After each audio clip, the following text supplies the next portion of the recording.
بڕیارە ڕۆژی شەمە فستیڤاڵی هەفتەی چالاکی کتێبخانە بەڕێوە بچێت لە کتێبخانەی گشتی سلێمانی کە بە سپۆنسەری دەستگای میدیای کورسات دەبێت. باس لەم فستیڤاڵە دەکەین و ئەو چالاکیانەی لەم فستیڤاڵی کتێبخانە بەڕێوە دەچێت خۆی لە چیدا دەبینێتەوە. زۆر بەڕێز ئالان ڕەوف بەڕێوەبەری گشتی کتێبخانەی سلێمانی ڕاستەوخۆ لە ستۆدیۆی بەیانی کورسات نیوزمیانە. کاگالان سپاس بۆ ئامادەبوونی بەڕێستان. فستیڤاڵەکە خۆی لە چیدا دەبینێتەوە؟ زۆر سپاس بۆ بەخێراتی کەناڵی کورسات بۆ کورسات نیوز بۆ بەیانی کورسات نیوز. بەخێراتی. فستیڤاڵەکە ڕۆژی شەمە دوی نۆ تاکو حوتینەوە دەست پێکا بە ماوەی 6 ڕۆژ. ئەم فستیڤاڵە بە چاودێری بەڕێز وەزیری ڕۆشنبیریە کە بودجەکەی لەسەر پایتەختی ڕۆشنبیری دابین کراوە. کۆمەڵە چالاکی لێخۆ ئەگرێت. سعادەی سەر لە بەیانی لە هۆتێل ڕەمادا مەراسیمی کردنەوەی فستیڤاڵەکەیە. دواتر چالشەکانی کتێبخانە سعات 11 دەست پێکە کە بریتە لە پێشانگایشی گەورەی کتێب بە بەشداری 15 خانەی چاپ و بڵاوکردنەوە لە شاری سلێمانی. هەروەکردنەوەی پێشانگایکی شێوەکاری بۆ مناڵان، کردنەوەی پێشانگایکی فۆتۆگرافی لەگەڵ نمایشکردنی فیلمی مناڵان هەموو ڕۆژە لە سعات 11 لە هۆڵی سینەمای مناڵان، لەگەڵ زنجیرەیەک کۆڕی ئەدەبی کۆمەڵە شاعیرمانە ئێواران سعات 4 لە هۆڵی لەتیبەرمەد کۆڕی شعریانەیە بۆ ماوەی 4 ڕۆژ. بەیانیان سیمیناری تایبەت هەیە لەسەر ڕۆڵی گرنگی کتێبخانەکان و لە ڕۆڵ گرنگی کتێب، لەگەڵ کۆمەڵی چالاکی ترکە لە ڕۆژانی فستیڤاڵە ئەنجامەدرێت. لە ناویشاندا نمایشی مۆسیقی بەردەوام لە ناو هۆڵەکانی کتێبە و کردنەوەی پێشانگای ئیشی دەست بۆ هونەرمەند بەیانستار و ئەمە ئەو چالاکیانن کە مەماوەی 6 ڕۆژ لە کتێبخانەی گشتی ئەنجامەدرێت و فستیڤاڵەکەش بە سپۆنسەری دەستگای میدیای کورسات. باش، هەڵبەتە چالاکیەکان زۆرن، ئەگەردانە بەزانە دەستیان بکەین و باسی لێ بکەین. لە نمایشی کتێبەکانەوە دەست پێ بکەین لە پێشنگەکەدا بە دیاریکراوی تەواوی ئەو بابەتانی کە لە نمایشەکان یاخود با بڵێن لە پێشنگەکەدا هەیە بۆ خستنە ڕووی کتێبەکان چەند کتێبخانە تێدا بەشدارە و سەرچاوانەی کە پێویستە بوونیان هەبێت و پەیوەندیدار بێت هەم لە ڕووی زمانەوە هەم لە ڕووی بابەتی پەیوەندیدار بۆی کە هاوڵاتی بێوێ دەکرێت لەم پێشنگە بەردەست بخرێت.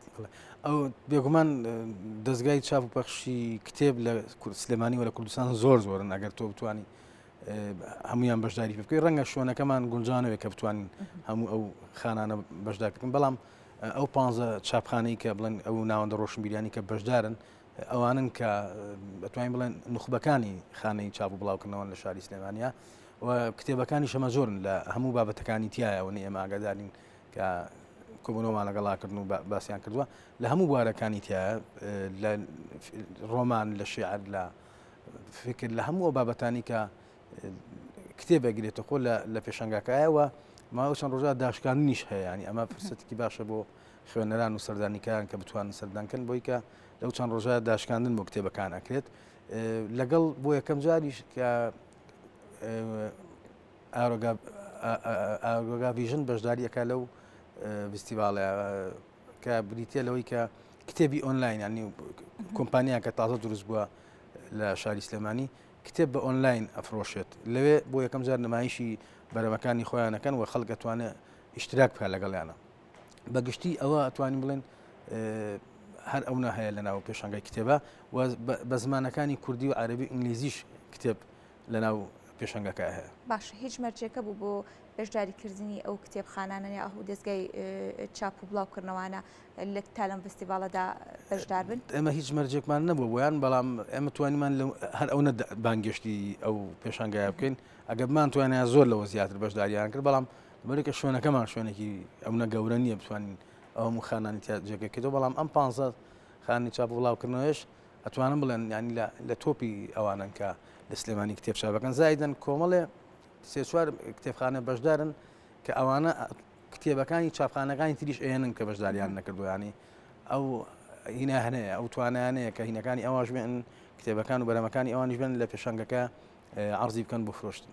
باشە، ئەوەی جێگەی سەرنجە پەنجەبردنە یاخود دەستخستنە سەر هەندێک بابەتی مناڵانەکە ئەمە هەر خۆی لە خۆیدا لە نمایشکردنی فیلمێک و ئەو بابەتانی کە تایبەتە بە مناڵ کە لەو با بڵێن پێشەنگەیەدا نمایش دەکرێت خولیای منداڵ بۆ خوێندنەوە و بۆ چوونی بۆ پێشەنگەی کتێب زیاتر دەکات. ئەمە چ گرنگیەکی دەبێت بۆ منداڵ؟ ئێمە لە هەموو ئەو چالاکیانی کە لە ماوەی چەند ساڵی ڕابردووە ئەنجامانداوە بە تایبەتی ئەم فستیڤاڵە ئەمە توانم توانم فیستیڤالەکە بەم شێوە بەرفراوانە ئەنجامی دەنێ. چالاکی ترمانە بۆ ساڵانە، بەڵام بەم قەبارەیە ئەمە چوانم فیستیڤالمانە لە هەموو ئەو فیستیڤالانە ئەمە گرنگی تایبەتمان ناوە بە چالشەکانی مناڵ. بۆیە لەم فیستیڤالەشە دوو چالاکی زۆر گەوریتیایی مناڵ. یەکەمیان پێشانگایەکی شێوەکاریە هی ئەو مناڵانەیە کە ڕۆژانە سەردانی کتێبخانەکەن، گروپێکیان لێ دروستکراوە لەم هاوینی پشووی کە مەکتەب نەبووە لە کتێبخانە دەوامیان کردووە، ڕسمیان کردووە. بۆیە پێشانگەکە تایبەتە بۆ مناڵانە، ئەمەش خۆی لە خۆیان گرنگیدانە بە توانەوە بەهرەکانی مناڵ و بۆ مناڵێک خۆشە کە وێنە ئەکێشە ئەن توانایەکی هەیە کە لە دوای دەوامی خۆی بەهرەك لە بەرەکانی خۆی بەرەو پێبدا، توانێتی لە کتێبخانە ئەو بەرهەمانی خۆی دروست بکات. لەوەش خۆشترەوەیە کە لە پێشانگاژی گەورەیە ئەو مناڵە بەرەمەکانی خۆی بینێتەوە. ئەو بۆ ئێمە گرنگە بەڕاستی بۆ تەجیعکردنی مناڵ.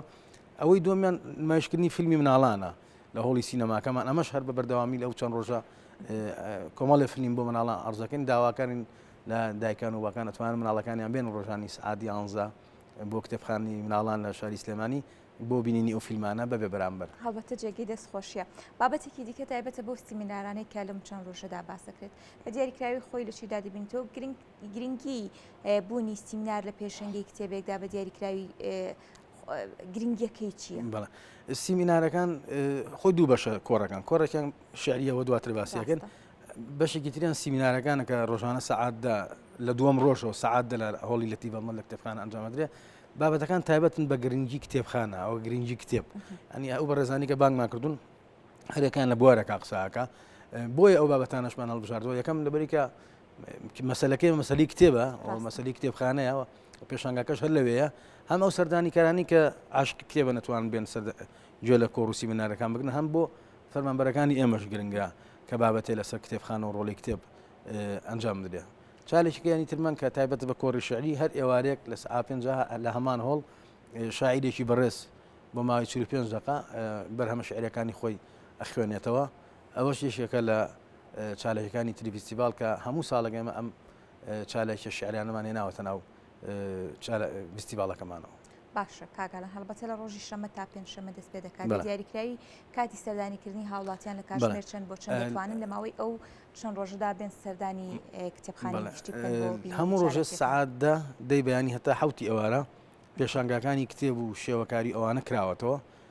ئەو ئەتوان لەو ماوەیە کاتێکی زۆرە ئەتوانن سەردانیکەران و ئەوانی کە خواست و ئارۆزیەکان کتێبە ئەتوانن سەردانی کتێبخانەی گشتی سلێمانی بکەن. بەڵێ سپاس بۆ ڕوونکردنەوەکانت ماندوو نەبی، زۆر سپاس بۆ ئالانڕۆ بەرەوبەری گشتی کتێبخانەی سلێمانی.